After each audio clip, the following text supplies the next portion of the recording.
જય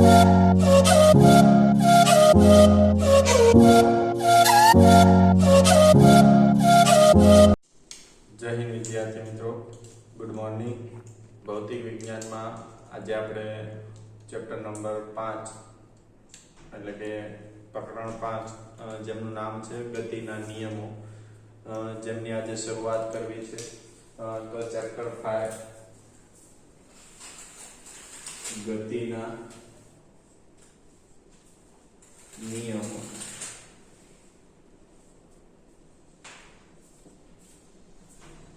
મિત્રો, ગતિ કોને કહેવાય?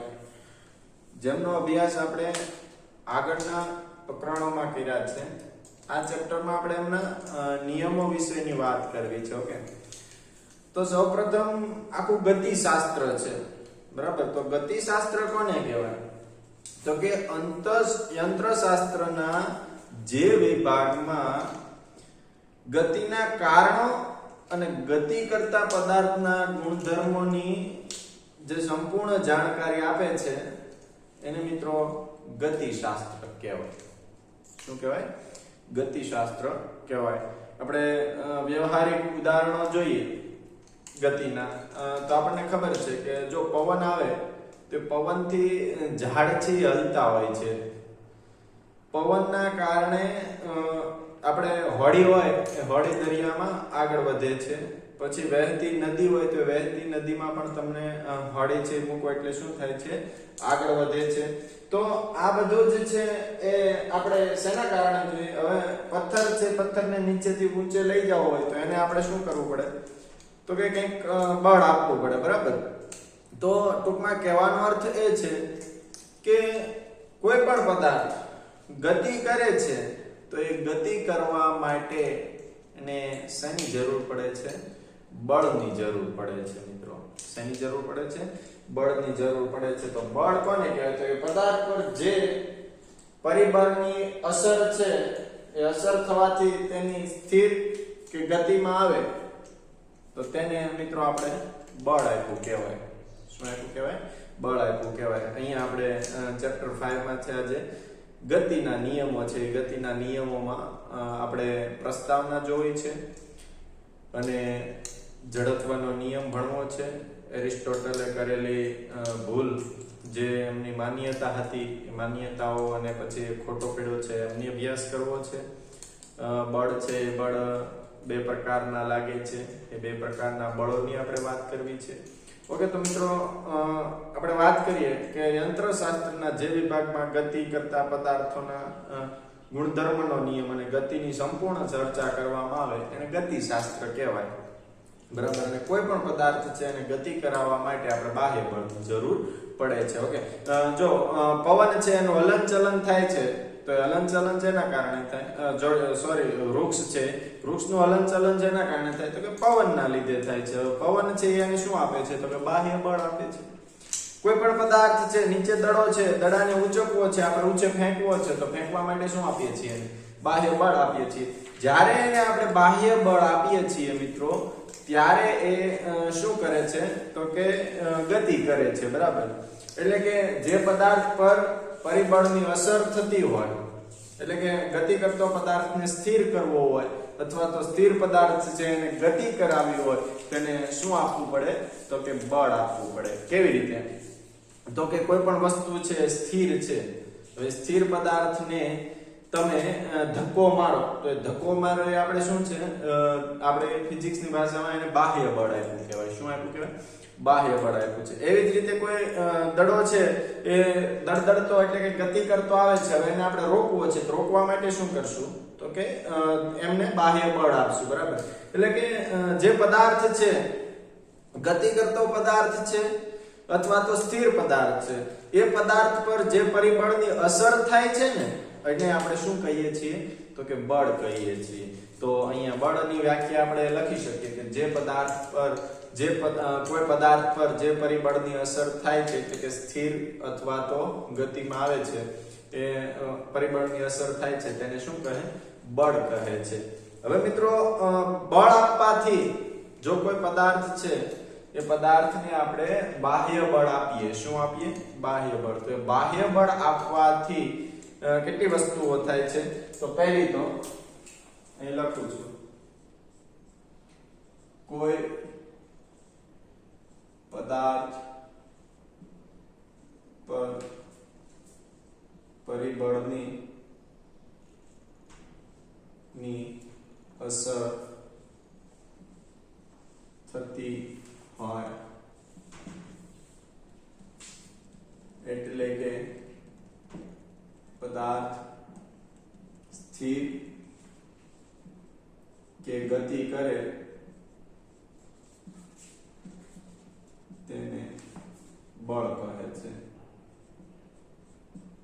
ઓકે, જ્યારે આપણે બળ લગાડવામાં આવે ત્યારે જ પદાર્થ છે કાં તો ગતિમાન પદાર્થ છે એને બાહ્ય બળ આપો એટલે સ્થિર થાય, અને સ્થિર પદાર્થ છે અને બાહ્ય બળ આપો એટલે એ ગતિમાન થાય. ઓકે, તો એને આપણે બળ કહીએ છીએ. હવે જો કોઈ પદાર્થ ગતિ કરતો હોય અને ગતિ કરતા પદાર્થને મિત્રો બાહ્ય બળ આપવામાં આવે તો કેટલી વસ્તુ થાય.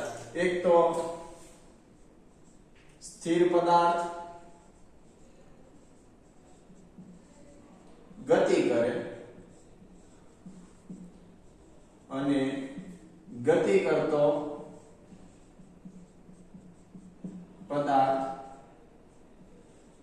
સ્થિર થાય.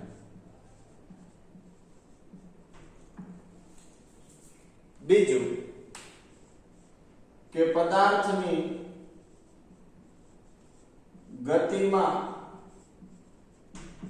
વધારો કે ઘટાડો કરી શકાય.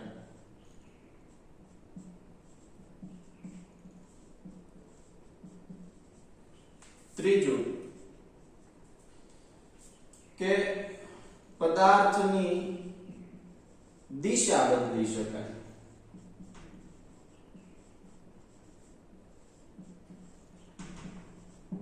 અને ચોથું પદાર્થનો આકાર બદલી શકાય.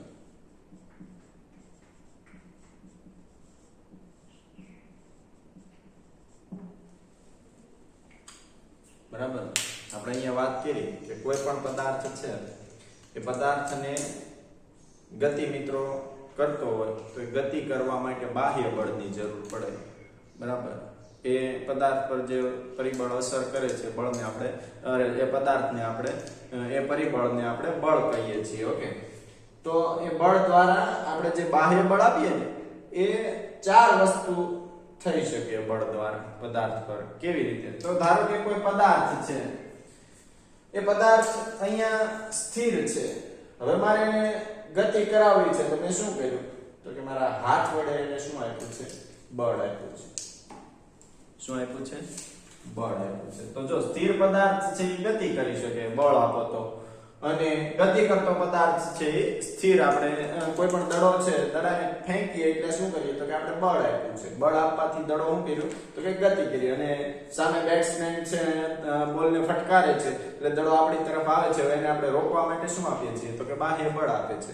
તો બાહ્ય બળથી મિત્રો પદાર્થ સ્થિર હોય તો એને ગતિ કરાવી શકીએ છીએ, અને ગતિ કરતો પદાર્થ હોય એને શું કરી શકીએ છીએ? સ્થિર કરી શકીએ છીએ. બીજું, પદાર્થની ગતિમાં વધારો કે ઘટાડો કરી શકાય. હવે મિત્રો કોઈ પદાર્થ છે ધીરે ધીરે દડો છે ધીરે ધીરે આવતો હોય, હવે એને આપણે પગ દ્વારા છે કિક મારીએ તો શું આપ્યું? તો કે બાહ્ય બળ.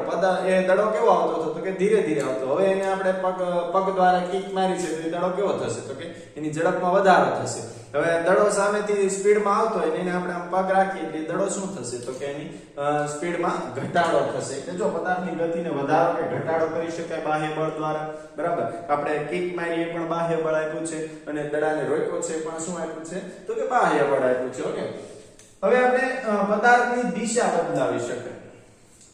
હવે ધારો કે મિત્રો કોઈ વસ્તુ છે ગતિ કરતી કરતી આ રીતે આવે છે, હવે તમે અહીંથી કોઈ બાહ્ય બળ આપો એટલે અહીંયાથી શું થશે? તો કે આ દિશામાં આવી જશે.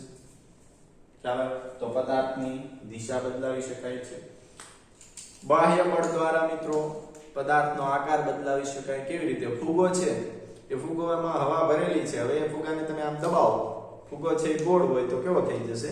લંબગોળ થઈ જશે. એટલે એના આકારમાં શું થયો? ફેરફાર થયો. તો મિત્રો આ બળની વાત છે. હવે આપણે પદાર્થ પર બળ લાગવાથી અસર થાય છે. કેટલી થાય? તો કે આ 4 અસર થાય છે. બરાબર. તમે કોઈ પણ પદાર્થ ગતિ કરતો હોય એ ગતિ કરતા પદાર્થ પર તમે જ્યારે બળ લગાવો છો, કોઈ પદાર્થ ગતિ કરતો એક સ્થિર હોય એના પર તમે બળ લગાડો, સ્થિર પદાર્થ હોય તો પણ ભલે, ગતિ કરતો પદાર્થ હોય તો પણ ભલે, એના પર તમે બળ લગાડો એટલે 4 અસર છે 4 થાય. કાં તો એની ગતિ સ્થિર હોય તો ગતિ કરે, ગતિ કરતો હોય તો સ્થિર થાય, કાં તો ગતિમાં વધારો થાય કાં તો ઘટાડો થાય, દિશા બદલાવી શકીએ અને એનો આકાર બદલાવી શકીએ બળ વડે. પણ મિત્રો અહીંયા વાત આપણે બળની આવી. હવે જો બધા જ બળ છે એવું જરૂરી છે કે આપણે એને હાથ દ્વારા ધક્કો મારીએ તો જે ગતિ કરે? તો તમે 2 મિનિટ વિચારો. આ માર્કર છે, આ માર્કર અહીંયા સ્થિર છે મિત્રો. આને હું છોડી દઉં છું તો એ છોડવાથી ક્યાં ગઈ? નીચે ગઈ. મેં એને ધક્કો તો નથી માર્યો, છતાં છે એ માર્કર ક્યાં ગઈ છે? તો કે નીચે પડી છે. તો એની પાછળનું કારણ શું? તો કે એના પર એક બળની અસર થઈ છે. શેની અસર થઈ છે? બળની જ અસર થઈ છે. બરાબર. મેં ભલે અહીંથી આમ ધક્કો નથી માર્યો, છતાં મેં આમ રાખ્યું છે તો એ કેવી થઈ છે? એની જાતે નીચે પડી ગઈ છે. તો એની પાછળનું કારણ શું છે? તો એમાં પણ એક પ્રકારનું બળ લાગ્યું છે. એ બળ કયું છે મિત્રો? તમને ખબર છે, જમીન દ્વારા પોતાની તરફ ખેંચતું કયું બળ છે? ગુરુત્વ બળ છે. કયું બળ છે? ગુરુત્વ બળ. એવી જ રીતે મિત્રો કોઈ લોખંડની વસ્તુ છે અને એને હું દૂરથી આમ ચુંબકની નજીક લઈ જાઉં, હજી બંને એકબીજાને નજીક આવે ત્યાં જે ચુંબકને પોતાની તરફ શું કરી લે છે? ખેંચી લે છે. તો એ જે બળ લાગે છે મિત્રો, એ બળ પદાર્થ સાથે સંપર્કમાં હોવું જરૂરી છે, પણ હંમેશા સંપર્કમાં હોવું જરૂરી નથી. બરાબર. એનો અર્થ શું? તો કે આપણે આ બળને એને આધારે 2 પ્રકાર આપી શકીએ. બરાબર. પદાર્થ પર બળ લાગવાથી થતી અસર, તમને ખબર છે આ 4 અસર છે. કોઈ પણ પદાર્થ પર તમે બળ લગાડો એટલે આ 4 અસર થાય. એ 4 અસરના કારણે એમાં આપણે એવું કહી શકીએ કે ધારો કે મારા બોલને કિક મારવી છે, તો હું આમ ઊભો એમ કે બોલ કિક, તો બોલ છે એ ગતિ કરવાનું શરૂ કરશે? નહીં. એ દડાને મારે ગતિ કરાવવી છે તો એ દડાને ગતિ કરાવવા માટે મારે કાં તો હાથ દ્વારા કાં તો પગ દ્વારા શું કરવો પડશે? એનો સંપર્ક કરવો પડશે. તો બળ છે એ બળ એના સંપર્કમાં હોવું જોઈએ, પણ એવું જરૂરી નથી કે હંમેશા સંપર્કમાં હોવું જોઈએ. ઓકે.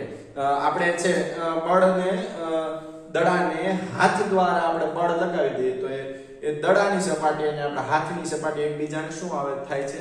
તો કે સંપર્કમાં થાય છે. હું અડાડી દઉં છું, એને એક વખત ધક્કો મારી દઉં છું, ધક્કો મારવાથી દડો છે થોડે સુધી ગતિ કરશે. બરાબર. તો એ શેના દ્વારા ગતિ કરી? તો કે સંપર્ક દ્વારા. મારું એ કયું બળ થયું? તો કે સંપર્ક બળ થયું.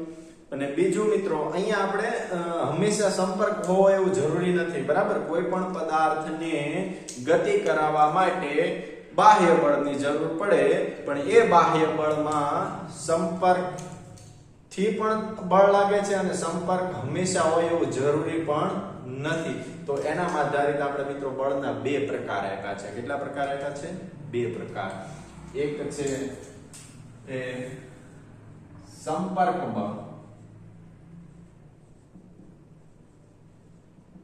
અને બીજું છે ક્ષેત્ર બળ. કોઈ પણ પદાર્થ છે મિત્રો, એ કોઈ પણ પદાર્થને આપણે ગતિ કરાવવી હોય અથવા તો સ્થિર કરવો હોય તેને બાહ્ય બળની જરૂર પડે, અને એ બાહ્ય બળ છે મિત્રો સંપર્કમાં હોવું જરૂરી છે. અને એવું નથી કે હંમેશા સંપર્કમાં રહે. બરાબર. તો તમે ધારો કે કોઈ દડો છે, દડાને ગતિ કરાવે છે અથવા તો રોકવો છે, તો એના હાથ દ્વારા કાં તો આપણે ધક્કો મારશું કાં તો રોકશું. એટલે હાથ દ્વારા આપણે એને શું આપીએ છીએ? તો કે બાહ્ય બળ આપીએ છીએ. અને એ બાહ્ય બળ હાથથી આપણે દડાને અડકીએ છીએ એટલે શું કર્યો? એનો સંપર્ક કર્યો છે. શું કર્યું છે? સંપર્ક કર્યો છે. એટલા માટે એને મિત્રો કયું બળ કહેવાય? સંપર્ક બળ કહેવાય. ક્ષેત્ર બળ એટલે શું? તો કે મિત્રો આ માર્કર છે એને હું અહીંયા હવામાં લટકે છે. બરાબર. હવે અહીંથી મારે હાથ દ્વારા લટકેલી છે. હવે હું એને છોડી દઉં એટલે માર્કર ક્યાં જશે? તો કે નીચે પડશે. હવે મેં મારા હાથથી એને ધક્કો નથી માર્યો, છતાં એ છે એ નીચે મુક્ત પતન કરી અને શું થાય છે તો કે જમીન પર પડે છે. આની પાછળનું કારણ શું તો કે તમે તો સાહેબ વાત કરી કે કોઈ પણ પદાર્થની ગતિ કરવા માટે બાહ્ય બળની જરૂર પડે. હવે આ માર્કરને અહીંયા હતી ને તમે છોડી દીધું, કઈ ધક્કો જ માર્યો નહીં તો બાહ્ય બળ તો ન આવ્યું, તો એને ગતિ કેમ કરી? તો મિત્રો એના પર પણ બાહ્ય બળ લાગ્યું જ છે. દડાને આપણે ગતિ કરવા માટે ધક્કો માર્યો છે આપણે સંપર્ક દ્વારા, તો એ સંપર્ક બળ છે. અને આને આપણે ધક્કો નથી માર્યો છતાં એને સંપર્ક બળ લાગ્યું છે. કયું સંપર્ક બળ? તો કે ક્ષેત્ર બળ લાગ્યું. અરે સોરી, એને સંપર્ક બળ ને એને કયું બળ લાગ્યું? ક્ષેત્ર બળ. કયું બળ? તો કે ગુરુત્વ ક્ષેત્ર. બરાબર. એવી જ રીતે ચુંબકીય ક્ષેત્ર. તો આ બધા જે બળ છે એ બળોને મિત્રો સંપર્ક હોવો જરૂરી નથી, છતાં છે એ ગતિ કરાવે છે પદાર્થને. બરાબર, એના પર બળ લગાડે છે. તો મિત્રો બાહ્ય બળ છે બે પ્રકારના છે, એક સંપર્ક બળ અને ક્ષેત્ર બળ છે. અને કોઈ પણ પદાર્થને ગતિ કરાવવી, વધારવી, ઘટાડવી એ બધા જ માટે ગતિ પાછળ જવાબદાર શું છે? બળ છે. અને બળ કેટલા પ્રકારના હોય છે તો કે બે પ્રકારના, એક સંપર્ક બળ અને બીજું ક્ષેત્ર બળ. બરાબર. હવે મિત્રો આપણે સંપર્ક બળ અને ક્ષેત્ર બળની વાત કરીએ તો બંનેમાં સમાનતા શું છે? તો સંપર્ક બળ અને ક્ષેત્ર બળ પારસ્પરિક છે. અને બંનેમાં ભિન્નતા શું છે? તો જે સંપર્ક બળ છે એ મિત્રો કૃત્રિમ બળ છે. કેવું બળ છે? કૃત્રિમ બળ. બરાબર. આ બંને વચ્ચેની ભિન્નતા.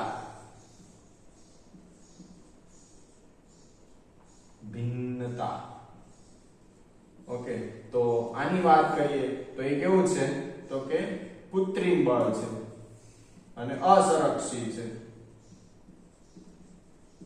અને આમની વાત કરીએ તો એ કુદરતી છે અને કેવું છે? સંરક્ષિત બળ છે.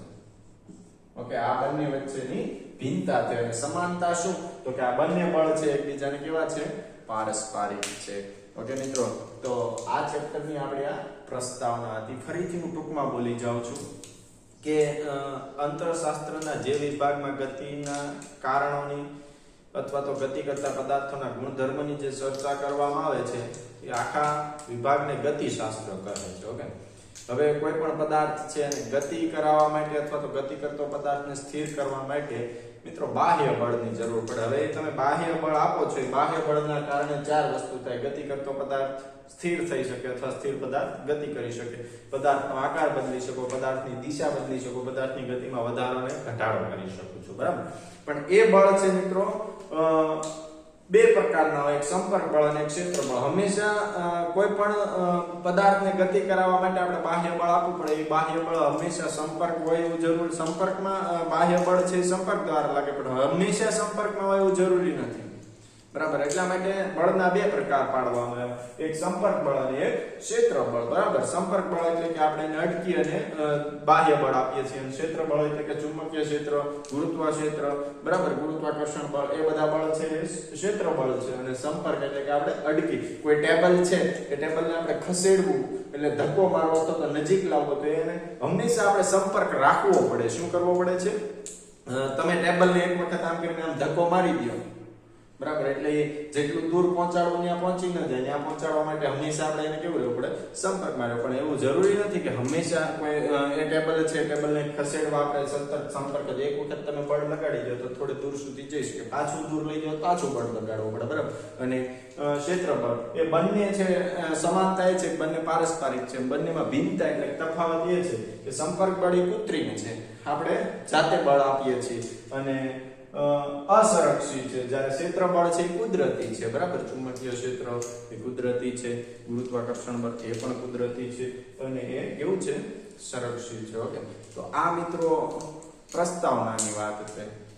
હવે એરિસ્ટોટલે એક નિયમ આપ્યો, અને જો કે એ નિયમમાં એ ખોટો પડે છે. બરાબર. એરિસ્ટોટલની વાત કરીએ તો એરિસ્ટોટલે શું કીધું મિત્રો? આજે આ પ્રસ્તાવના અને આ ટોપિકમાં છે વાતો જ છે. બરાબર. એકદમ થિયરિકલ છે, અને જે આપણે 9મા ધોરણમાં વિજ્ઞાનોમાં બધું ભણી ગયા છે એની એ જ વસ્તુ છે, કોઈ નવીન છે નહીં. ઓકે, તો એરિસ્ટોટલ છે એ એરિસ્ટોટલની ભૂલ ભરેલી માન્યતાઓ, એરિસ્ટોટલે શું કીધું અને એની ભૂલ ક્યાં છે એની આપણે વાત કરવી છે મિત્રો. તો એરિસ્ટોટલ નામનો એક વૈજ્ઞાનિક હતો.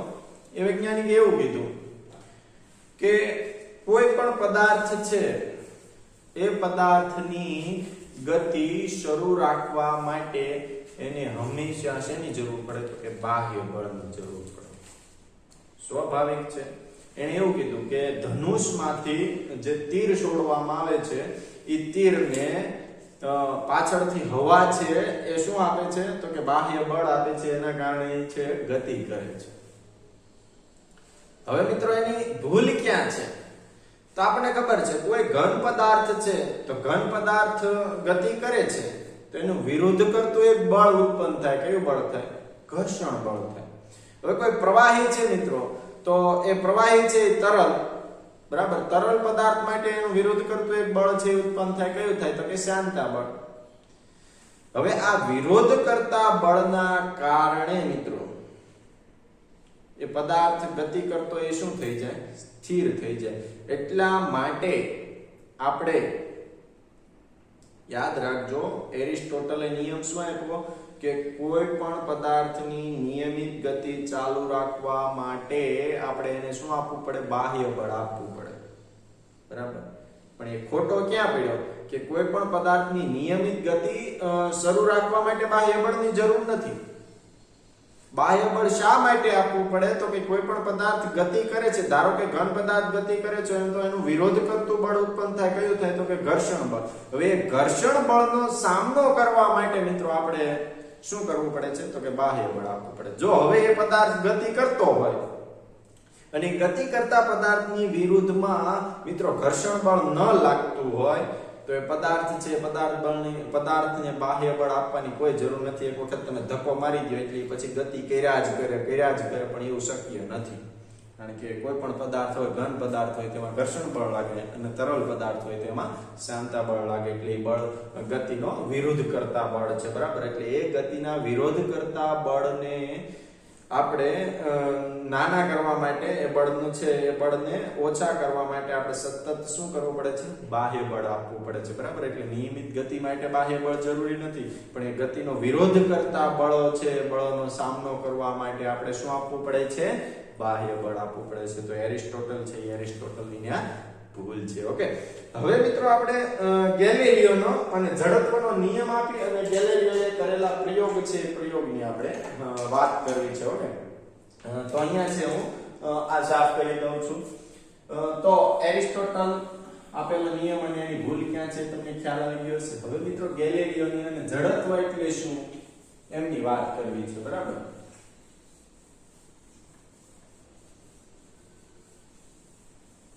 એ પહેલા ગેલિલિયોએ કરેલા પ્રયોગ જે આપણે નાના ધોરણોમાં ભણી ગયા છીએ, છતાં અહીંયા થોડીક સ્પીડમાં છે તમને એમનો અભ્યાસ કરાવી દઉં છું. બરાબર. પાછળ છે પછી આપણે એમને એનિમેશનમાં જોવાનું છે.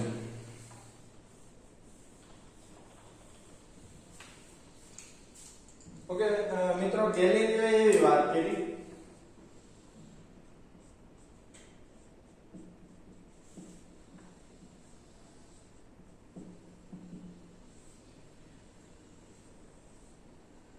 ઢાળવાળી સપાટી લીધી. તમે અહીંયા જોઈ શકો છો. અને એક સપાટી છે મિત્રો એને સમતલ લીધી. હવે તમને અહીંયા ખબર છે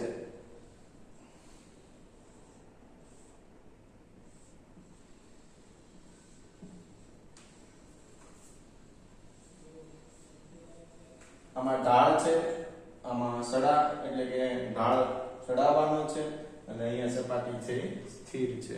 ત્રણેયમાં મિત્રો એને આપણને એમના મંતવ્ય આપ્યા. હવે તમને ખબર છે કે આ પદાર્થ છે એ ગતિ કરે એટલે ગતિ કરે ઢાળ હોવાના કારણે કેવું થાય છે? પ્રવેગિત થાય છે. પ્રવેગિત થવાના કારણે એની ગતિમાં શું થશે તો કે વધારો થશે.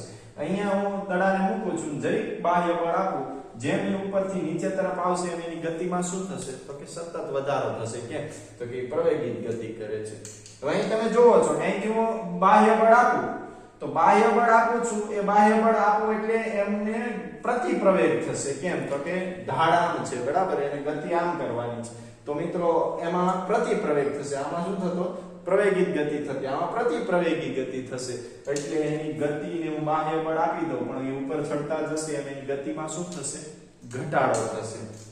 ને આ પદાર્થ છે હું એને એક વખત બાહ્ય બળ આપી દઉં એટલે એ સતત ગતિ કરતો રહેશે અને અમુક સમય પછી એ સ્થિર થઈ જશે. કેમ તો કે એને આપેલું બાહ્ય બળ એના કરતા એનું વિરુદ્ધ કરતું ઘર્ષણ બળ જ્યારે વધી જશે ત્યારે પદાર્થ કેવો થઈ જશે?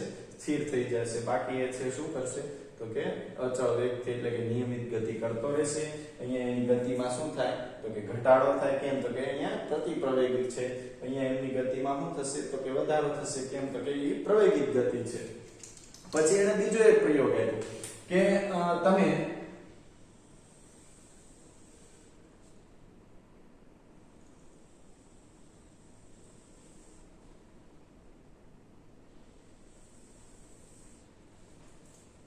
જો તમે દડો છે દડાને એટલી ઊંચાઈથી ગતિ કરાવો છો તો એ સામેની બાજુ મિત્રો એટલી જ ઊંચાઈ પકડશે. બરાબર, આ બંનેની એક્ઝેક્ટ ઊંચાઈ છે. હવે જો તમે એટલી ઊંચાઈથી ગતિ કરાવો સામે એટલી ઊંચાઈ ન હોય તો એટલી લંબાઈ લેશે મિત્રો, તો અહીંયા જશે. બરાબર, બાકી એટલી ઊંચાઈ સુધી એ પહોંચવાનો પ્રયત્ન કરશે. અને જો અહીંયા મિત્રો તમે ઢાળ પરથી ગતિ કરાવો સામે છે ઢાળ નથી તો એ કેવું કરશે તો કે સતત છે એ ગતિ શરૂ રાખશે. તો મિત્રો અહીંયા વાત કરવી છે આપણે જડત્વની વાત કરવી છે. શેની વાત કરવી છે? જડત્વ એટલે શું તો કે પદાર્થને મારે ગતિ કરાવવી છે. હવે તમને ખબર છે કોઈ પણ પદાર્થને ગતિ કરાવવી હોય તેને બાહ્ય બળ જરૂરી છે. કેમ તો કે એનું વિરોધ કરતું જે બળ છે એ વિરોધ કરતા બળને અને એ બાહ્ય એને ગતિ કરવા માટે જે બાહ્ય બળ છે એ બંને એકબીજાને સમાન થાય ત્યારે પદાર્થ છે એ ગતિ શરૂ રાખે. હવે કોઈ પણ પદાર્થ છે એ ગતિ કરે છે, નિયમિત વેગથી ગતિ કરે છે. તો કોઈ પણ પદાર્થની નિયમિત ગતિ છે એ એક વખત ધારો કે હું કોઈ પદાર્થને બાહ્ય બળ આપી દઉં તો એ પદાર્થ હું સતત ગતિ શરૂ જ રાખશે? ના. કેમ તો કે હું બળ આપીશ તો એ બળ આપી ત્યાં સુધી એ ગતિ કરશે. જ્યારે એનો વિરોધ કરતું બળ છે એટલે ઘર્ષણ બળ એ વધી જશે, બાહ્ય બળ ઘટી જશે, ત્યારે પદાર્થ કેવો થઈ જશે? સ્થિર થઈ જશે. તો જો એ મિત્રો એ પદાર્થની મારે નિયમિત ગતિ શરૂ રાખવી હોય તો નિયમિત ગતિ શરૂ રાખવા માટે મારે શું કરવું પડશે તો કે એ પદાર્થની નિયમિત ગતિ શરૂ રાખવા માટે જે એમનું વિરોધ કરતું ઘર્ષણ બળ છે એ ઘર્ષણ બળને અને બાહ્ય બળને સમાન કરવા પડશે.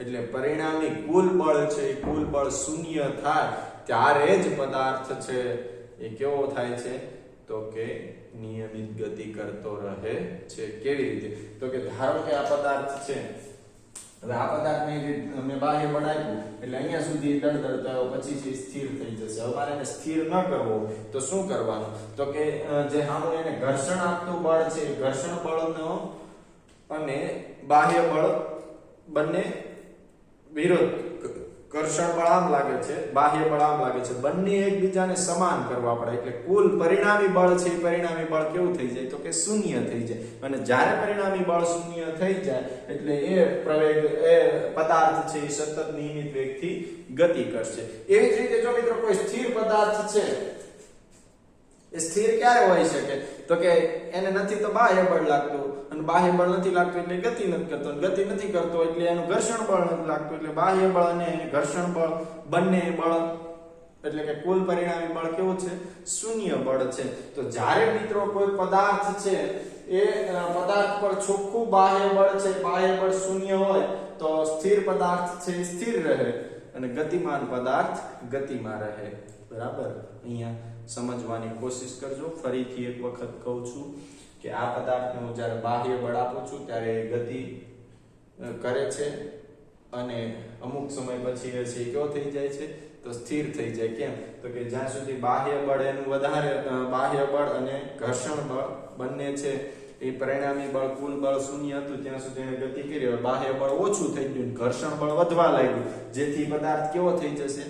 સ્થિર થઈ જશે. પણ જો મારે એને સ્થિર ન થવા દેવો હોય, નિયમિત ગતિ શરૂ રખાવી હોય તો નિયમિત ગતિ શરૂ રાખવા માટે એમનું બાહ્ય બળ અને ઘર્ષણ બળ બંને કેવા હોય? સમાન. એટલે પરિણામી કુલ બળ છે એ કેવું થવું જોઈએ તો કે શૂન્ય થવું જોઈએ. જો બાહ્ય બળ પરિણામી કુલ બાહ્ય બળ છે એ શૂન્ય થાય તો જ પદાર્થ છે નિયમિત ગતિ શરૂ રાખે. હવે સ્થિર પદાર્થ છે, સ્થિર પદાર્થમાં એ ચોખ્ખું બાહ્ય બળ કેવું હોય છે?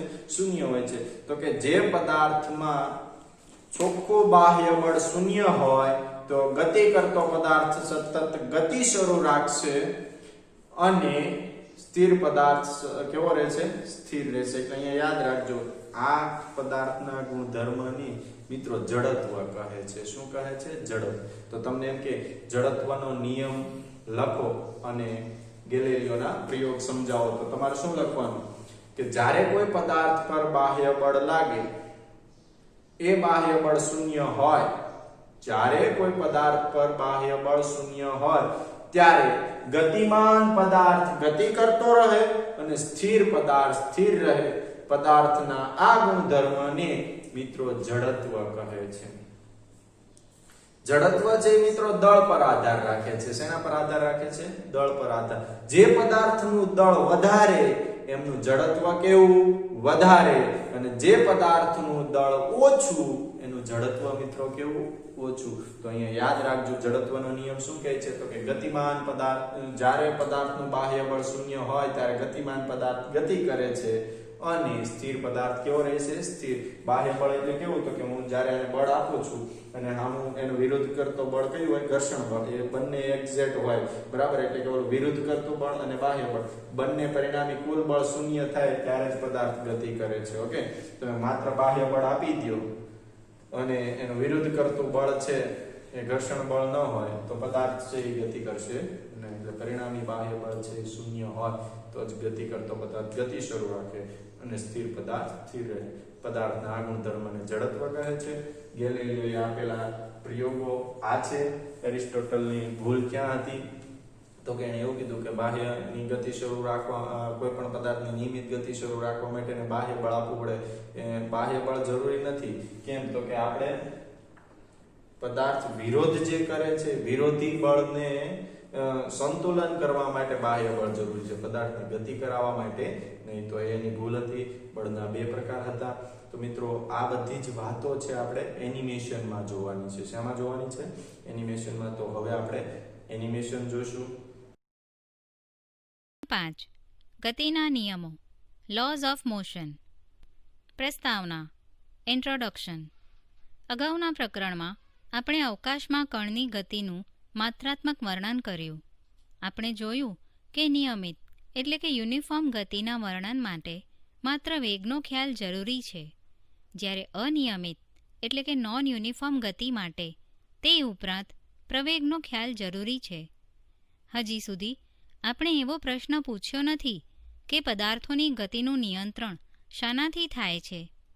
આ પ્રકરણમાં આપણે આ મૂળભૂત પ્રશ્ન પર આવીશું. પ્રારંભમાં ચાલો આપણા સામાન્ય અનુભવ પર આધારિત જવાબનું અનુમાન કરીએ. સ્થિર રહેલા ફૂટબોલને ખસેડવા કોઈકે તેને લાત એટલે કે કિક મારવી પડે. કોઈ પથ્થરને ઉપર ફેંકવા માટે કોઈકે તેને ઉપર તરફ ધકેલવો પડે. પવન વૃક્ષની ડાળીઓને ઝુલાવે છે. ભારે પવન ભારે પદાર્થોને પણ ખસેડી શકે છે. હલેસા માર્યા વિના પણ નાવ વહેતી નદીમાં ગતિ કરે છે. સ્પષ્ટ રીતે પદાર્થને સ્થિર સ્થિતિમાંથી ગતિ કરાવવા માટે જરૂરી બળ પૂરું પાડવા માટે કોઈક બાહ્ય પરિબળ જરૂરી છે. તે જ રીતે ગતિને એટલે કે વેગને ધીમી પાડવા કે અટકાવવા માટે પણ બાહ્ય બળ જરૂરી છે. ઢાળ પરથી ગબડતા બોલને તેની ગતિની દિશાની વિરુદ્ધ દિશામાં બળ લગાડીને તમે અટકાવી શકો છો. આ બધા ઉદાહરણોમાં બળ લગાડતું બાહ્ય પરિબળ હાથ, પવન, જલપ્રવાહ વગેરે પદાર્થ સાથે સંપર્કમાં છે. આમ હોવું હંમેશ જરૂરી નથી. કોઈ મકાનની ટોચ પરથી મુક્ત કરેલો પથ્થર પૃથ્વીના ગુરુત્વીય ખેંચાણને લીધે નિમ્ન દિશામાં એટલે કે અધો દિશામાં પ્રવેગિત થાય છે. એક ગજિયો ચુંબક દૂરથી પણ એક લોખંડની ખીલીને આકર્ષી શકે છે. આ દર્શાવે છે કે બાહ્ય પરિબળો, દાખલા તરીકે ગુરુત્વાકર્ષણ અને ચુંબકીય બળો, દૂરથી પણ પદાર્થ પર બળ લગાડી શકે છે. ટૂંકમાં, સ્થિર પદાર્થને ગતિમાં લાવવા અથવા ગતિમાન પદાર્થને અટકાવવા માટે બળ જરૂરી છે અને આવું બળ પૂરું પાડવા માટે કોઈક બાહ્ય પરિબળ જરૂરી છે. આ બાહ્ય પરિબળ પદાર્થ સાથે સંપર્કમાં હોય પણ ખરું અથવા ન પણ હોય. આ બધું તો બરાબર છે, પણ જો પદાર્થ નિયમિત ગતિ કરતો હોય, દાખલા તરીકે બરફના સમક્ષિતિજ ચોસલા પર અચળ ઝડપથી સુરેખ ગતિ કરતો સ્કેટર, તો શું પદાર્થને નિયમિત ગતિમાં રાખવા માટે બાહ્ય બળની જરૂર છે? એરિસ્ટોટલની ભૂલ ભરેલી માન્યતા. એરિસ્ટોટલસ ફોલસી. ઉપર દર્શાવેલ પ્રશ્ન સહેલો લાગે છે, તેમ છતાં તેનો જવાબ મળતા વર્ષો થયા હતા. ખરેખર આ પ્રશ્નનો ગેલિલિયોએ 17મી સદીમાં આપેલો સાચો જવાબ ન્યૂટનના યંત્રશાસ્ત્રનો પાયો હતો, જેણે આધુનિક વિજ્ઞાનના જન્મનો સંકેત આપ્યો. ગ્રીક ચિંતક એરિસ્ટોટલ ઈસવીસન પૂર્વે 384 થી ઈસવીસન પૂર્વે 322 એવું માનતો હતો કે જો પદાર્થ ગતિમાં હોય તો તેને ગતિમાં ચાલુ રાખવા માટે કંઈક બાહ્ય અસર જરૂરી છે. આ મત મુજબ દાખલા તરીકે ધનુષમાંથી છોડેલું તીર ઉડ્યા કરે છે, કારણ કે તીરની પાછળની હવા તેને ધકેલે જાય છે. આ મત વિશ્વમાં પદાર્થોની ગતિ અંગે એરિસ્ટોટલે વિકસાવેલ વિસ્તૃત વિચાર પદ્ધતિનો એક ભાગ હતો. ગતિ અંગેના એરિસ્ટોટલના મોટા ભાગના ખ્યાલો હવે અસત્ય હોવાનું જણાયું છે, અને તેથી તે આપણને સ્પર્શતા નથી. અત્રે આપણા હેતુ માટે ગતિ અંગેનો એરિસ્ટોટલનો નિયમ આમ લખાય: પદાર્થને ગતિમાં ચાલુ રાખવા માટે બાહ્ય બળ જરૂરી છે. આપણે જોઈશું કે ગતિ અંગેનો એરિસ્ટોટલનો નિયમ ભૂલ ભરેલો છે. આમ છતાં કોઈપણ વ્યક્તિ સામાન્ય અનુભવમાંથી જે અભિપ્રાય ધરાવે એવો એ સ્વાભાવિક અભિપ્રાય છે. એક નાનું બાળક પણ સાદી રમકડાની કાર, જે અવિદ્યુતીય છે, એની વડે રમતા જાણે છે કે તે કારને જમીન પર ગતિમાં રાખવા માટે તેની સાથે જોડેલી દોરીને અમુક બળથી ખેંચતા રહેવું પડે છે. જો તે દોરીને છોડી દે તો કાર સ્થિર થાય છે. પૃથ્વી પર જોવા મળતી ગતિમાં આ એક સામાન્ય અનુભવ છે. પદાર્થોને ગતિમાં ચાલુ રાખવા માટે બાહ્ય બળો જરૂરી હોય તેવું લાગે છે. જો પદાર્થોને માત્ર તેમના પર છોડી દેવામાં આવે તો બધા પદાર્થો અંતે તો સ્થિર થઈ જાય છે. એરિસ્ટોટલની દલીલમાં ભૂલ કઈ છે? જવાબ આ છે: ગતિ કરતી રમકડાની કાર સ્થિર થાય છે કારણ કે જમીન વડે કાર પર લાગતું ઘર્ષણનું બાહ્ય બળ તેની ગતિનો વિરોધ કરે છે. આ એટલે કે ઘર્ષણ બળનો સામનો કરવા માટે બાળકને ગતિની દિશામાં કાર પર બાહ્ય બળ લગાડવું પડે છે. જ્યારે કાર નિયમિત ગતિમાં હોય છે ત્યારે તેની પર કોઈ ચોખ્ખું એટલે કે નેટ બાહ્ય બળ લાગતું નથી. બાળક વડે લાગતું બળ જમીન વડે લાગતા એટલે કે ઘર્ષણ બળને નાબૂદ કરે છે. આ પરથી એવું કહી શકાય કે જો કોઈ ઘર્ષણ હોત જ નહીં તો કારને નિયમિત ગતિમાં ચાલુ રાખવા માટે બાળકને કોઈ બળ લગાડવું પડત નહીં. કુદરતી વિશ્વમાં ઘર્ષણ એટલે કે ઘન પદાર્થો માટે અને શ્યાનતા એટલે કે તરલ પદાર્થો માટે જેવા ગતિનો વિરોધ કરનારા બળો હંમેશા હાજર હોય છે. આ પરથી પદાર્થોને નિયમિત ગતિમાં ચાલુ રાખવા માટે ઘર્ષણ બળોનો સામનો કરવા બાહ્ય પરિબળો વડે બળો લગાડવાનું કેમ જરૂરી છે તે સમજાય છે. હવે આપણને એ સમજાય છે કે એરિસ્ટોટલની ભૂલ ક્યાં થઈ. તેણે એક વ્યાવહારિક અનુભવને એક મૂળભૂત દલીલનું સ્વરૂપ આપ્યું. બળો અને ગતિ અંગેનો કુદરતનો સાચો નિયમ શું છે તે જાણવા માટે એવા વિશ્વની કલ્પના કરવી પડે કે જેમાં ગતિને અવરોધતા ઘર્ષણ બળો વગરની નિયમિત ગતિ શક્ય હોય. ગેલિલિયોએ આમ જ કર્યું હતું. જડત્વનો નિયમ, લો ઓફ ઇનર્શિયા. ગેલિલિયોએ ઢળતા સમતલ પર પદાર્થની ગતિનો અભ્યાસ કર્યો. 1. ઢળતા સમતલ પર નીચે તરફ ગતિ કરતા પદાર્થો પ્રવેગિત થાય છે, જ્યારે 2. ઉપર તરફ ગતિ કરતા પદાર્થો પ્રતિપ્રવેગિત થાય છે. 3. સમક્ષિતિજ સમતલ પરની ગતિ એ વચગાળાની સ્થિતિ છે. આ પરથી ગેલિલિયોએ એવો નિષ્કર્ષ તારવ્યો કે ઘર્ષણ રહિત સમક્ષિતિજ સમતલ પર ગતિ કરતા પદાર્થને પ્રવેગ કે પ્રતિપ્રવેગ એકે હોઈ જ ન શકે, એટલે કે તે અચળ વેગથી ગતિ કરતો હોવો જોઈએ. આ જ નિષ્કર્ષ તરફ દોરી જતા ગેલિલિયોના એક બીજા પ્રયોગમાં 2 ઢળતા સમતલો વપરાય છે. એક સમતલ પર સ્થિર સ્થિતિમાં મુક્ત કરેલ બોલ ગબડીને નીચે આવે છે અને બીજા સમતલ પર ચઢે છે. જો ઢળતા સમતલની સપાટીઓ લીસી હોય તો બોલે પ્રાપ્ત કરેલી અંતિમ ઊંચાઈ લગભગ મૂળ ઊંચાઈ જેટલી જ હોય છે, સહેજ ઓછી પણ કદી વધારે તો નહીં જ. આદર્શ પરિસ્થિતિમાં જ્યારે ઘર્ષણ ગેરહાજર હોય ત્યારે બોલને મળતી અંતિમ ઊંચાઈ પ્રારંભિક ઊંચાઈ જેટલી જ હોય. જો બીજા સમતલનો ઢાળ ઓછો રાખવામાં આવે તો પ્રયોગનું પુનરાવર્તન કરતાં બોલ હજીએ તેટલી જ ઊંચાઈએ પહોંચે છે, પરંતુ આમ કરવામાં તે વધારે લાંબુ અંતર કાપે છે. સીમાંત કિસ્સામાં જ્યારે બીજા સમતલનો ઢાળ 0 બને છે, એટલે કે સમતલ સમક્ષિતિજ બને છે, ત્યારે બોલ અનંત અંતર કાપે છે. બીજા શબ્દોમાં તેની ગતિ ક્યારેય અટકતી નથી. અલબત્ત આ એક આદર્શ પરિસ્થિતિ છે. વ્યવહારમાં સમક્ષિતિજ સમતલ પર બોલ અમુક નિશ્ચિત અંતર કાપીને સ્થિર થાય છે. તેનું કારણ ગતિનો વિરોધ કરતું ઘર્ષણ બળ છે, જેને કદી સંપૂર્ણતઃ નિવારી શકાતું નથી. આમ છતાં જો ઘર્ષણ ન હોત તો સમક્ષિતિજ સમતલ પર બોલ અચળ વેગથી ગતિ કરવાનું ચાલુ રાખત. આમ ગેલિલિયોએ ગતિ અંગે ઊંડી સમજ મેળવી, જે એરિસ્ટોટલ અને તેના અનુયાયીઓને મળી ન હતી.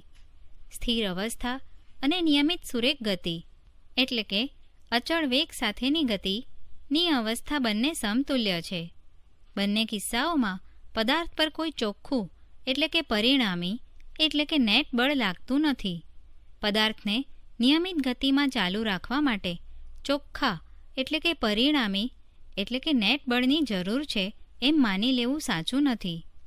પદાર્થને નિયમિત ગતિમાં ચાલુ રાખવા માટે ઘર્ષણનો સામનો કરવા માટે આપણે બાહ્ય બળ લગાડવું પડે છે કે જેથી બંને બળોનો સરવાળો થઈ ચોખ્ખું બાહ્ય બળ 0 બને. ટૂંકમાં જો ચોખ્ખું બાહ્ય બળ 0 હોય તો સ્થિર પદાર્થ સ્થિર જ રહે છે અને ગતિમાન પદાર્થ નિયમિત વેગથી ગતિ કરવાનું ચાલુ રાખે છે. પદાર્થના આ ગુણધર્મને જડત્વ કહે છે. જડત્વ એટલે ફેરફારનો વિરોધ. પદાર્થ તેની સ્થિર અવસ્થા કે નિયમિત ગતિની અવસ્થા બદલતો નથી, સિવાય કે કોઈ બાહ્ય બળ તેને તે અવસ્થા બદલવા માટે ફરજ પાડે.